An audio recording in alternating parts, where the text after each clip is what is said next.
Hello everyone.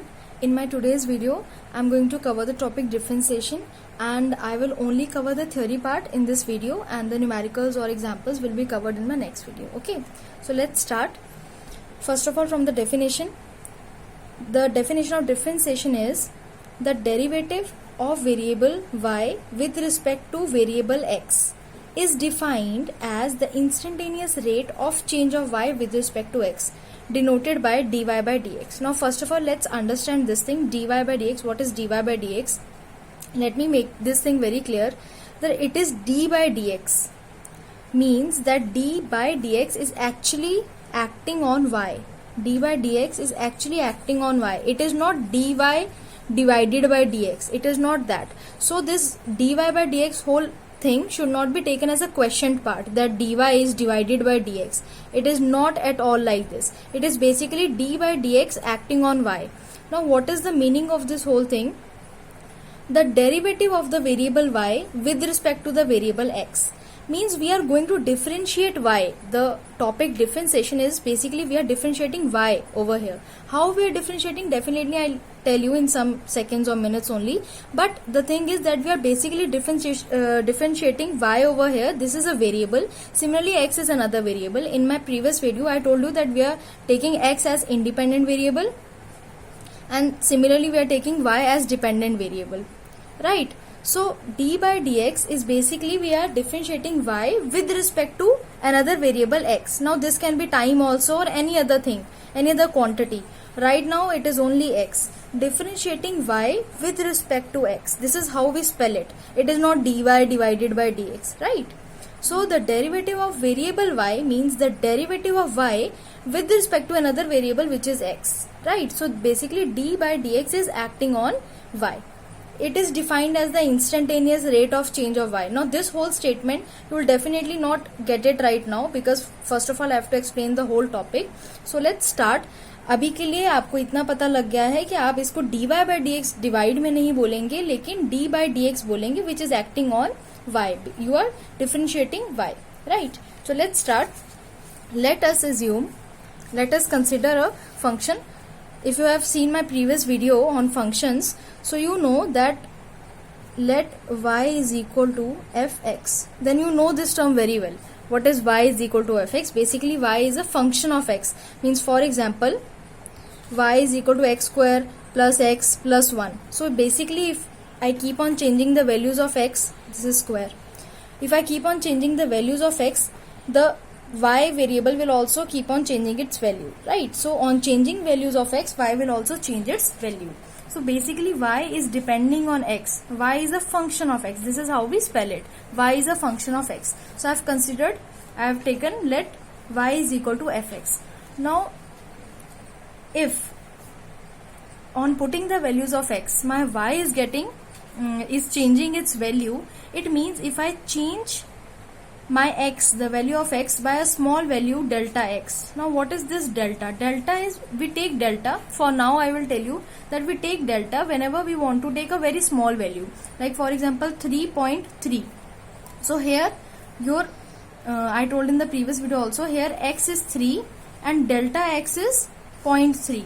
so this is how you write it, x plus delta x, that it is 3 plus 0.3 and it is equal to 3.3, right. So यहाँ पे आपने x ले लिया 3 को और delta x हो गया आपका 0.3. तो आपने जब x में डेल्टा x मीन्स आपने छोटा सा एक जो है इंक्रीमेंट किया है x की वैल्यू में, मीन्स x की वैल्यू को थोड़ा सा चेंज किया है. तो यहाँ पे आपने 3 में 0.3, because 0.3 is very less than 3, तो इसलिए हमने डेल्टा लिया, means there is only less increment. तो ये जरूरी नहीं है कि वैल्यू इंक्रीज ही हो रही हो, वैल्यू डिक्रीज भी हो सकती है. आप यहाँ पे माइनस भी ले सकते थे, बस बात है कि there is some change, a very little change. It becomes 3.3, right. ये आपका 3.3 वैल्यू आ गया.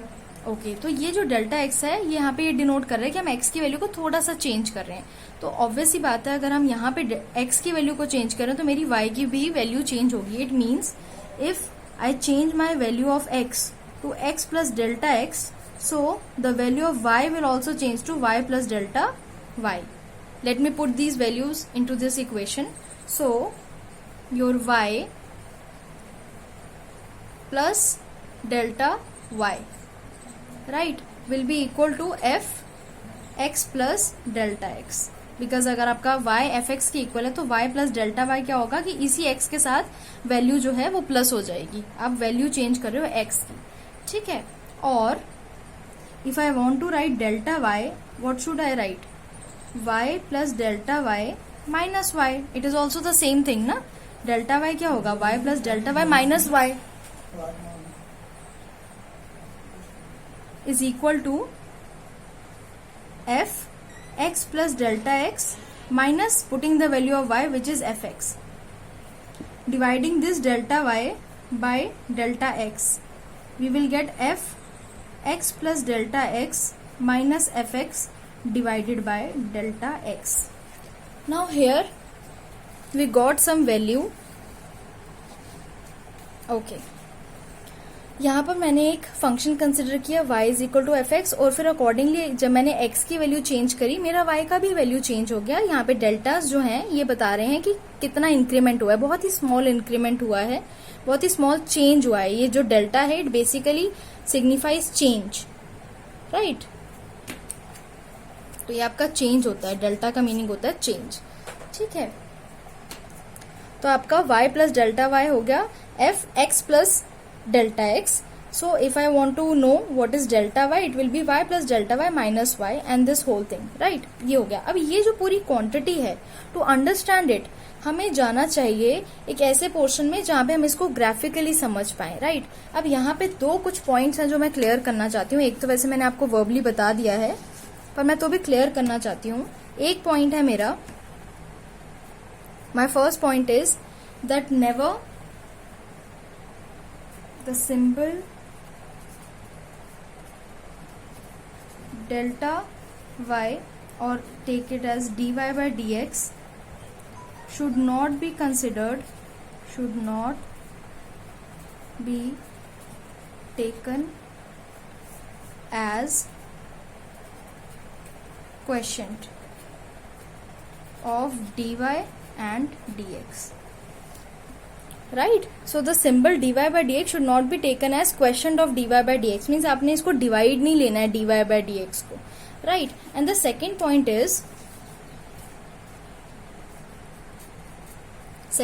Is the symbol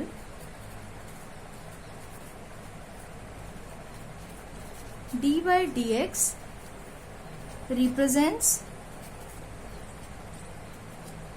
a symbol for the rate of change with respect to x, ठीक है। अब यहाँ पे क्या मीनिंग है, इसकी जो डेफिनेशन थी यहाँ पर मैंने एक चीज लिखी थी, it is defined as instantaneous rate of change of y with respect to x। Let us just forget the word instantaneous, ठीक है। तो it means that the derivative of y with respect to x is basically defined as rate of change of y with respect to x, means आपका y कितने rate से change हो रहा है x के विद रिस्पेक्ट। तो आपका जो y है वो बेसिकली चेंज कर रहा है अपनी वैल्यू को x के विद रिस्पेक्ट, कितने रेट से कर रहा है। ये रेट वाली चीज जब भी आती है आप यहाँ पे टाइम कंसिडर करते हो, या फिर यहाँ पर आपने एक वेरिएबल डिफाइन किया हुआ है x, तो आप x के विद रिस्पेक्ट चेक कर रहे हो कि आपका y किस तरीके से चेंज हो रहा है, क्योंकि यहाँ पे आपका जो y है it is a function of x। तो definitely if x is changing y is also changing, it is dependent variable ना, y is a dependent variable, it is dependent on x and x is independent variable.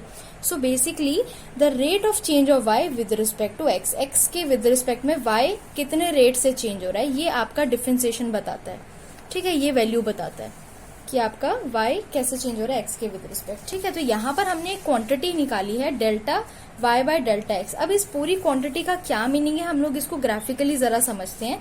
इस पूरे topic में मैं आज आपको theoretically समझाऊंगी कि ये डिफरेंशिएशन होता क्या है, बाकी न्यूमेरिकल्स हम लोग इसके बाद में करेंगे नेक्स्ट वीडियो में। ओके, नाउ यहाँ पे हमने एक डायग्राम बनाया है, y axis x axis, right. Okay, now I have a function y is equal to fx, right? Now every function there is always a way to plot a function on a graph, any function, whether it is in the previous video I told that there are many types of functions. It can be trigonometric, quadratic, any type of function, power functions. So for any type of function there is a way to plot it on a graph, right? So for, let us take that this AB curve, the curve AB that I have drawn is basically representing this function. Let us take, because right now the function is also not clear to us whether it is quadratic or power. I have just assumed some function of x, right? So let this curve AB is representing this function on the graph. Okay, and now I have taken 2 points over it P with the coordinates xy. अब xy का coordinates का meaning क्या होता है, कई बच्चे जो है 9th स्टैंडर्ड के 11th स्टैंडर्ड के बच्चे जब देख रहे होते हैं वीडियोस तो उन्हें पता ही नहीं लगता है कि कोऑर्डिनेट्स कैसे यूज किए हैं. कई बार बेसिक्स इतने आप लोगों के वो होते हैं, कम होते हैं. तो मैं बता दूं कि यहाँ पे जो x है इट मीन्स ये जो आपका डिस्टेंस है OP1 Q1 है. तो ये OP1 जो है ये आपका x डिनोट कर रहा है यहाँ पर इतना सा पोर्शन, एंड सिमिलरली यहाँ पे जो y है वो ये पोर्शन. तो यहाँ से लेकर यहाँ तक का ये पूरा आपका xy बताता है. ये चीज ऑब्वियसली x बता रही है और ये जो पूरी लेंथ है this is your y. Similarly on this part of the curve I have taken a point Q and the coordinates of Q are x plus delta x and y plus delta y. Means the value of x is increased by some value delta x and similarly the value of y is also increased by some value delta y, right? So there is some change. जैसे P तक तो ये x थे, x and y थे, right? अब इनमें क्या है, मैंने थोड़ा थोड़ा चेंज कर दिया x की वैल्यू में भी और y की वैल्यू में भी. तो आप यहाँ पे भी देख सकते हो इसको P में आपका, अगर हम नीचे यहाँ पे इसका प्रोजेक्शन ले तो आपका x यहाँ तक है, लेकिन आप इसको थोड़ा और आगे तक चले तब जाके आपको Q का प्रोजेक्शन मिला है, राइट? तो ये जो है इतना distance from O to Q1, this whole distance OQ1 is basically your x plus delta x, because this much is x but there is also some increment in this x direction. This is delta x. This P1 Q1 is basically your delta x. Let me write it first. This is your delta x, right? Similarly, if this is point P and this whole length represents y, then there is some more delta y in it. So that is why we get the point y plus delta y. So this is y, this much is y, we know. And इसमें जब थोड़ा सा over increment हो गया है delta y का, so we get the coordinate y plus delta y. So this is basically delta y. So this much is delta x, ये पूरा इसके पैरेलल है ना, and this much is delta y, right? और ये पूरा जो कर्व है ये किसको रिप्रेजेंट कर रहा है, y is equal to F X को. So basically we get the chord P Q. This is point P, this is point Q, this is the whole curve AB with 2 coordinates P and Q, xy, x plus delta y and y plus delta y. ठीक है, this is the chord. We draw a straight line and one more line which is perpendicular to the line BQ1, right? This QQ1. So यहाँ से एक perpendicular ले लिया. Now comes the angle part. इतना portion तो समझ आ जाता है, आपने 9th में भी coordinate geometry में पढ़ा होता है. The difficult part is angle. What is this angle? This angle is basically of the chord. So basically this angle gives me the value of slope of this chord. भाई आपका कोई भी अगर line है, कोई भी एक पर्टिकुलर लाइन है, मैं एग्जांपल के लिए ले रही हूँ, कोई भी लाइन है आपकी, ये ग्राफ है, तो उसका स्लोप कितना है, मतलब ये कि वो आपके हॉरिजॉन्टल के से कितना ऊपर उठा हुआ है, ये आपका कोई एंगल डिफाइन करता है. तो स्लोप क्या होता है कि कोई भी अगर इसको मैं हॉरिजॉन्टल ले रही हूँ तो इससे आपका जो कर्व है वो कितना ऊपर उठा हुआ है, तो ये आपका हॉरिजॉन्टल है, इससे आपका ग्राफ जो है वो कितना ऊपर को उठ रहा है वो उसका स्लोप होता है. तो similarly this is your chord, this is your chord PQ. तो इसका कितना एंगल होगा हॉरिजॉन्टल के साथ, this is the horizontal direction, ये है अल्फा. इसी चीज को मैंने पीछे जब मैंने इसको प्रोजेक्ट किया तो ये आपका क्या आ गया, अल्फा. ये भी अल्फा ही एंगल है, ठीक है? इसमें कंफ्यूज होने की जरूरत नहीं कि ये क्यों अल्फा है वो क्यों नहीं है, वो क्या, ये this is the same thing actually, ठीक है? ये भी हॉरिजॉन्टल के साथ वो एंगल बना रहा है, यहाँ पे भी it is making the same angle with the horizontal, right? Okay, now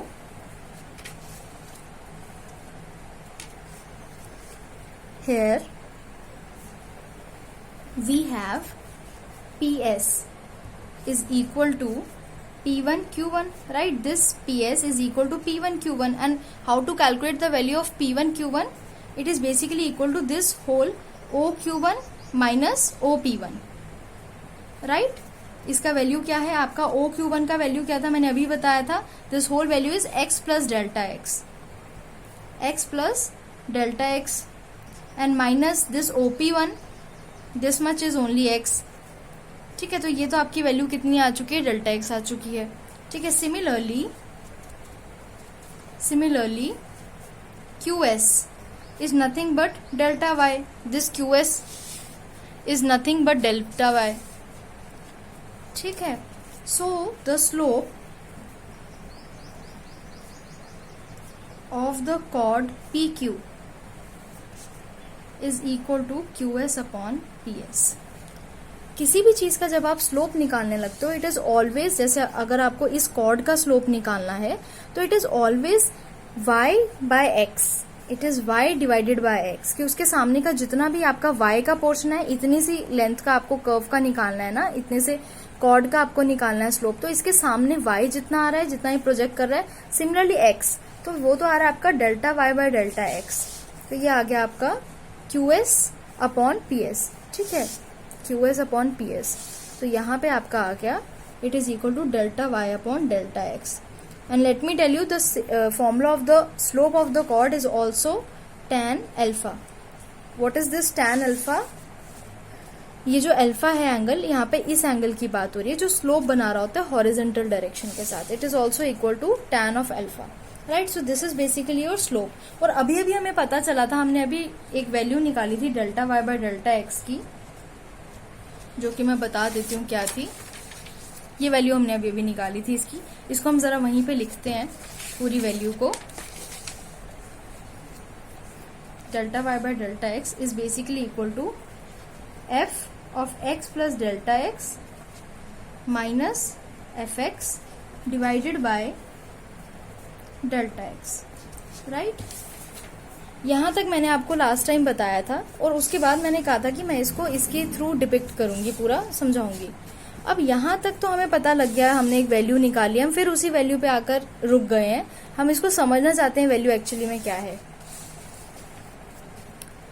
now let us assume that this is my point Q, we already no.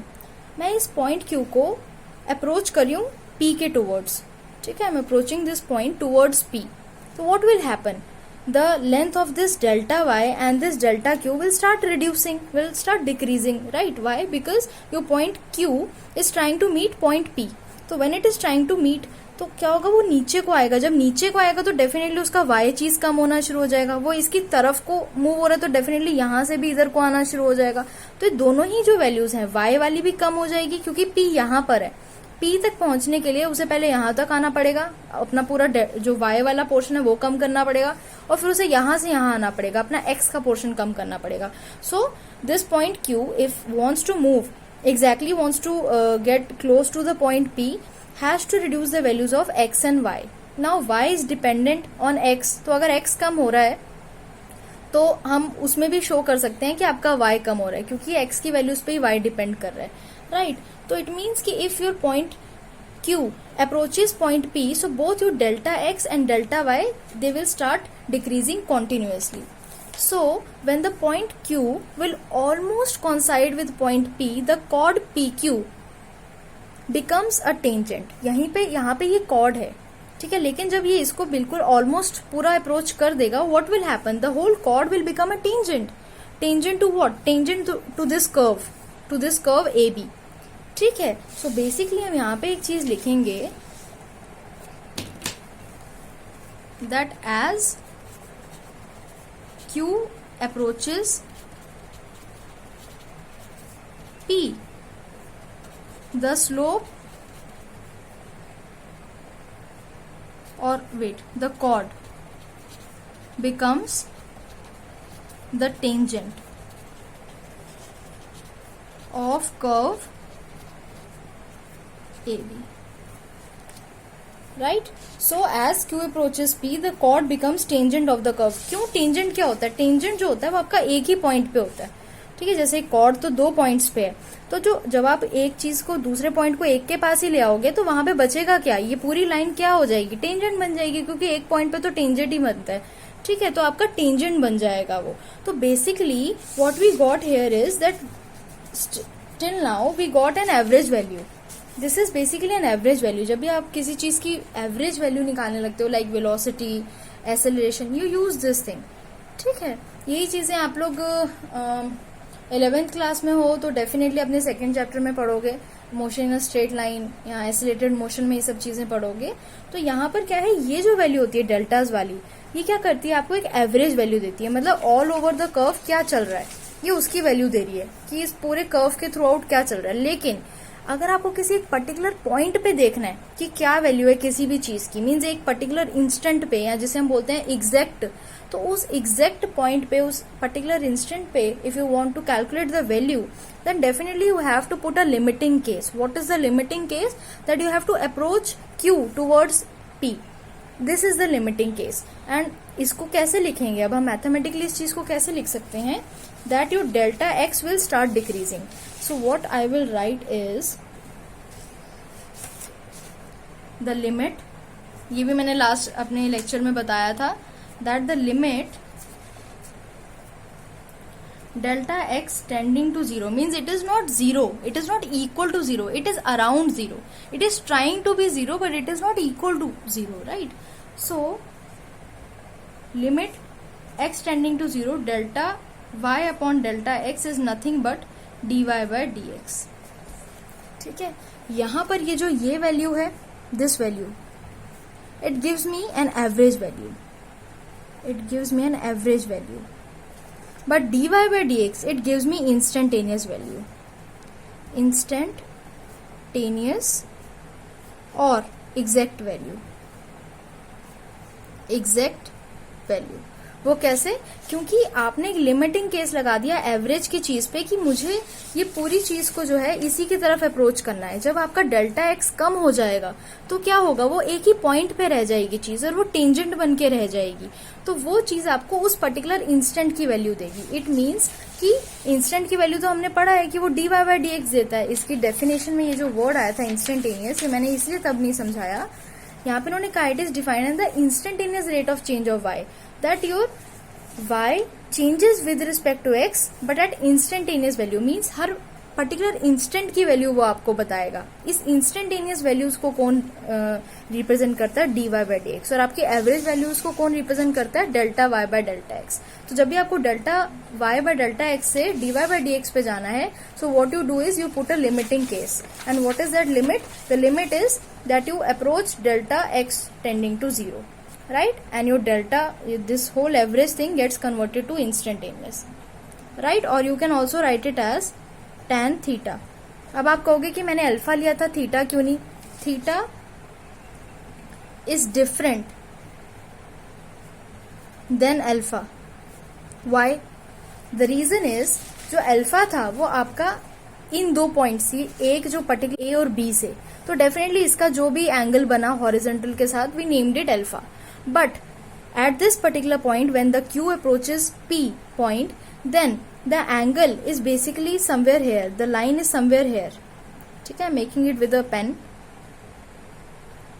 The line is somewhere here and this angle is theta because it is only a tangent and tangent touches only one point. तो जब आप कोई ऐसी line draw कर रहे हो जो सिर्फ एक ही पॉइंट से क्रॉस हो रही है, डेफिनेटली उसका एंगल उसके कंपैरेटिवली बहुत अलग होगा जो लाइन दो पॉइंट से क्रॉस हो रही है.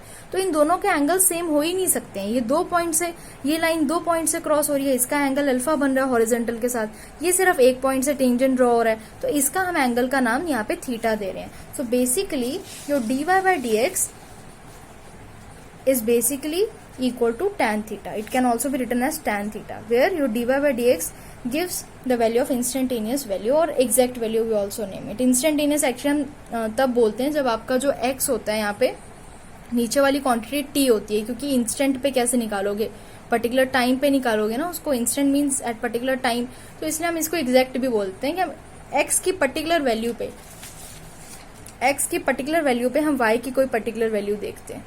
Right? So it is the whole topic of differentiation. For students who are reading it for the first time, studying it for the first time, मैं उनको यही बोलूंगी, स्पेशली 11th क्लास स्टूडेंट्स, कि अगर आपको ये टॉपिक नहीं भी समझ आता है डिफरेंशिएशन का, no need to worry, no need to take any stress, because अभी फिलहाल आप जो भी 9th या 11th क्लास के स्टूडेंट्स हैं उनको जो भी डिफरेंशिएशन काम में आएगा वो उन्हें क्वेश्चन से रिलेटेड आएगा। और ये सारे टॉपिक्स आप बार बार स्टार्टिंग के चैप्टर्स में पढ़ोगे, सेकंड थर्ड चैप्टर्स में ये सब आप बार बार पढ़ोगे, तो नो नीड टू वरी, ये सब चीजें जितनी बार पढ़ोगे आपको उतना क्लियर होता जाएगा। सो नेक्स्ट वीडियो में मैं कोशिश करूंगी मैं जल्दी से जल्दी बनाऊं, उसमें मैं आपको कैलकुलेट करना सिखाऊंगी। That is the main part जो आपको निकालना आना चाहिए, ठीक है। अगर आपको ये थ्योरी पार्ट नहीं भी क्लियर होता है, you can ask me doubts in the comment section, but still no need to worry, you need to take care कि आप कॉन्सेप्ट समझ जाएं इसके पीछे का और न्यूमेरिकल सॉल्व करें अच्छे से। So if you like it, so comment, share, like and subscribe. Thank you so much.